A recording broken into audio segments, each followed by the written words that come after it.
Mark chapter 7 verse 1 hanggang 13. Isang araw, pinuntahan si Jesus ng mga Pharisees at mga teachers ng law na galing sa Jerusalem. Napansin nilang kumakain ng mga disciples ni Jesus nang hindi naguhugas ng kamay, ayon sa gusto ng mga Pharisees na gawin ng mga tao. Mahigpit na sinusunod ng mga Pharisees at Jews ang tamang paraan ng paghuhugas ng kamay bago kumain. Ayon yun sa turo ng mga ancestors nila. Hindi din sila kumakain ng kahit anong binili nila sa palengke hanggat di pa nila yun nahuhugasan.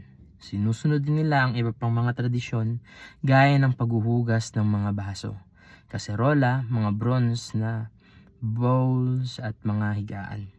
Kaya tinanong si Jesus ng mga Pharisees at mga teachers ng law, bakit hindi sinusunod ng mga disciples mo ang mga tinuro sa atin ng mga ancestors natin? Bakit sila kumakain na hindi man lang naghuhugas ng kamay? Sumagot si Jesus, mga plastic. Tama nga si Prophet Isaiah nung sinulat niya to. Sinabi ng Diyos, sinasabi ng mga tao na ginagalang nila ako, pero malayo naman ang puso nila sa akin. Walang kwenta ang pagsamba nila sa akin, kasi tinuturo nilang galing sa Diyos yung mga utos na gawa-gawa lang nila. Sinusuway nyo ang mga utos ng Diyos pero sinusunod nyo ang mga tradisyon na gawa ng tao. Ang galing-galing niyong sumunod sa mga tradisyon nyo, pero yung utos ng Diyos di nyo masunod. Sinabi ni Moses, igalang nyo ang tatay at nanay nyo.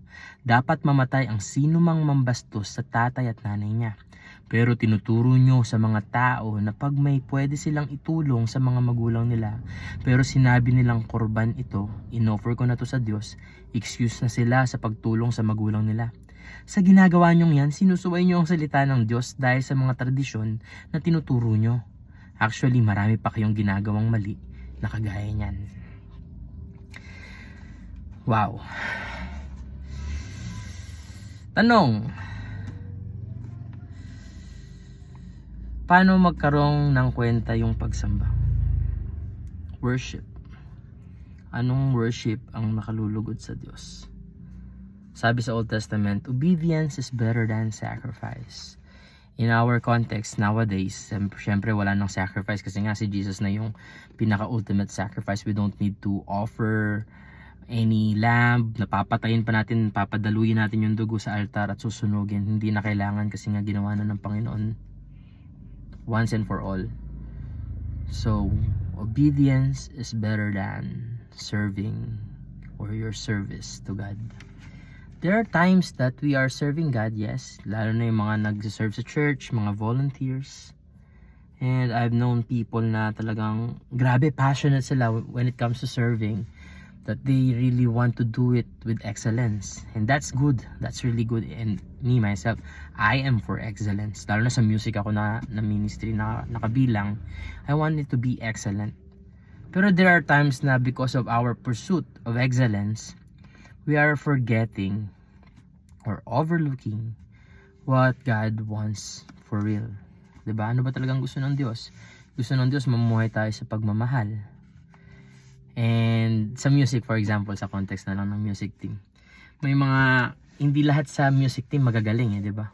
And bilang seasoned musician, minsan ang sakit sa tenga kapag pumipiyok-piyok yung kaskas ng gitara, tapos pag mali-mali ng chords. So, hindi naman yun pansin ng tao, pero dahil matagal ka ng musician, tapos grabe din naman kasi yung effort na binigay mo dun sa pag-train, pagpa-practice, para maabot mo yung certain level. Minsan nawawalan ka na ng mercy and grace dun sa mga slow learners or tamad mag-ensayo. And I was convicted by this kasi I've been harsh to someone last Sunday. Sabi ko, mag-quit ka na lang ng music kung ayaw mo mag-practice. ang hard no? Pero that's the benefit of being a kuya, no? Pag kuya ka, parang tatanggapin lang nila kasi kuya ka nila. Pero sorry, kilala mo kung sino ka, happy birthday sa'yo. So yun, pero yun, ang point natin dito, there are ministry that there are times that ministry become greater than what it should be. Kasi dapat alam natin na Jesus is greater than what we are doing for Him. And minsan, sa sobrang gusto nating magawa yung mga bagay for Him, we are missing Him. Hindi mo na napiplease yung Lord like the Pharisees.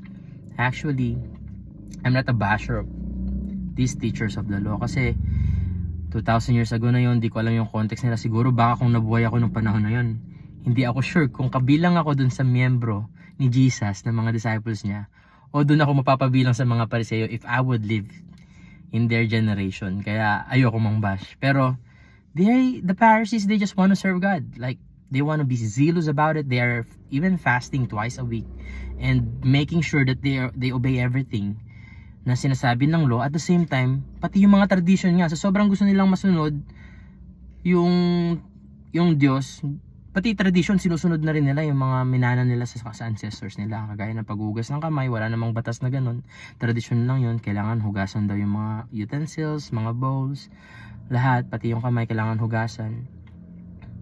And ngayon, pinuna nila si Jesus. So, bakit yung mga mga disciples mo hindi ginagawa yung ginagawa natin? Galing pa yun sa mga ancestors natin. And then, Jesus rebuked them na mga plastic, mga ipokrito. Tama nga yung sinabi na Isaiah nung sinulat niya to, na sinabi ng Diyos, sinasabi ng mga tao na ginagalang nila ako pero malayo naman ang puso nila sa akin. Walang kwenta ang pagsamba nila sa akin kasi tinuturo nilang galing sa Diyos yung mga utos na gawa-gawa lang nila. Ang sakit nun, men. Masabihan ka ni Jesus na gawa-gawa mo lang yan, yung sinasabi mong utos ng Diyos. That is why it is really important not to say na narinig ko sa Lord, sinabi sa akin ng Diyos. Unless it is clearly stated in the Bible, doon ka lang safe. Pero kapag hindi clearly stated sa Bible, tas ginamit mo yung ganong phrase before your sentence, sabi sa akin ng God, ganito eh. Nakakatakot yun, kapatid. Kasi baka gawa-gawa mo lang yan. Baka impression mo lang yan or idea mo lang yan. Tapos, pinangalan mo sa Diyos, mahirap po yun. Iwasan po natin yan. Balik tayo sa topic. Sabi dito, ang galing-galing yung sumunod sa mga tradisyon nyo, pero yung utos ng Diyos di nyo masunod. Sinabi ni Moses, igalang nyo ang tatay at nanay nyo, dapat mamatay ang sino mang mambastos sa tatay at nanay niya. Pero tinuturo nyo sa mga tao na pag may pwede silang itulong sa mga magulang nila, pero sinabi nilang para sa Diyos na to, excuse na sila. Naalala ko dati, I've been so faithful in tithings. Tithes. 10% ng lahat ng earnings ko, I give it to the church that I serve. To the church where I get my spiritual feeding. But there are a lot of times na kailangan sa bahay kasi I came from a very poor family and there are times na walang-wala kami, tapos yung sahod ko naman nun dati napakaliit lang, 6,000 a month lang ako nun yung una kong job. Tapos 6,000 a month. Alam mo yun, yung 600 malaking bagay yun. Pero dahil nga para sa Lord na yun, minsan nanghingi si mama. Sobrang konti lang nabibigay ko, minsan wala pa kasi sasabihin ko, pang cell group ko pa yan, pang tithes ko pa yan. And like looking back, maling-mali ako doon sa part na yun kasi hindi na please si God sa ganong klase ng pagbibigay. And dito, like what we've read, you could like conclude or you could like safely say na yung paggalang sa magulang is equivalent to helping them out. And minsan meron pa tayong mga idealistic na hindi naman obligasyon ng anak ang pag-provide sa family, obligasyon niya ng magulang. Tapos Christian tayo, no? Pero sinabi ng Lord, si Jesus ginawa niya example yon. If you don't help or if you refuse to help your parents, lalo kapag kapos na kapos kayo, it's equivalent to disobeying God's law of honoring them. God's command of honoring them. It's a command prescribed by God. Hindi siya descriptive, prescripted siya ng Lord. Honor your parents. And part of honoring your parents is giving them money in our context. So, God bless everyone.